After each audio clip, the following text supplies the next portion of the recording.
Environmental activist MANIKANTA MUTUM ki MITYENG MAKHA tham CHUPNA CHATHAGADABA Environment Awareness cum Tree Plantation Campaign Ngasidagi Houdokhre campaign adu Houdokhpa oina ngasi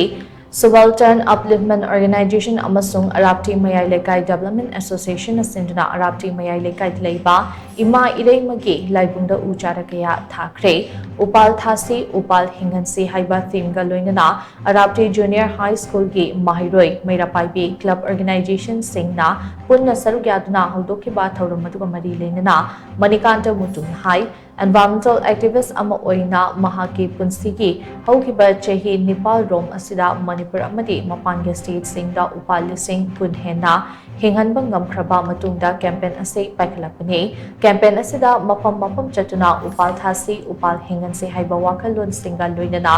tharuriba upal sing adu mapungfana hinghanbada lekai ki leiriba club amadi organization singna yengshin binaba makoiga khutsamnana chatpagi khongthang ase paikhalapani amaromda tunggi yumbi oirakadoriba singda environment kandanabagi wakhalon laknanaba ngasigi thorum asida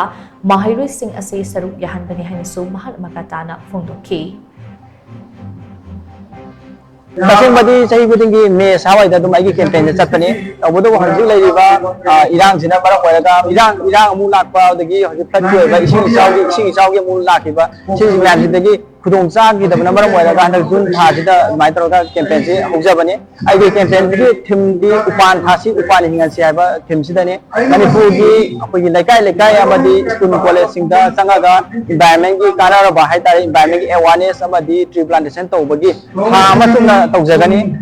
tawjagadoriba si aina chatpa khatana mu yaroidaba hadi aina sakadoriba si public ki support yaudana di environment gi hoji tawgadoriba changjanggadoriba khonjang asida mai pakpa ngamloi aduna iramdam asida lebiliba lekai gi nungsijraba hanama isinau satana ro pai tarana handaki campaign asibu support tawbiu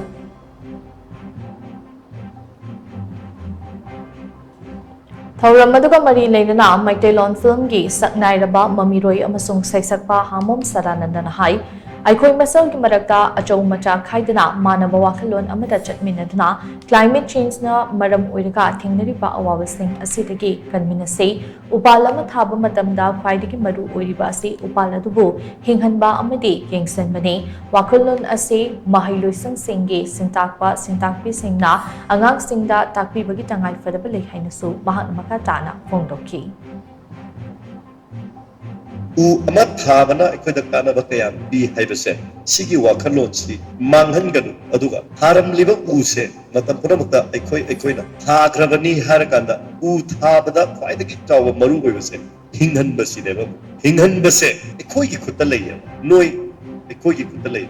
sigi dure mapan sa thaba kana noi school karak da yengbira maloi awaba thabak na te natra masik paw thokri ne matam dugi thagadau dudang tharaga chatpa adugana thagre loire adumai chatpududi hatte di kana de madugi bahai phangde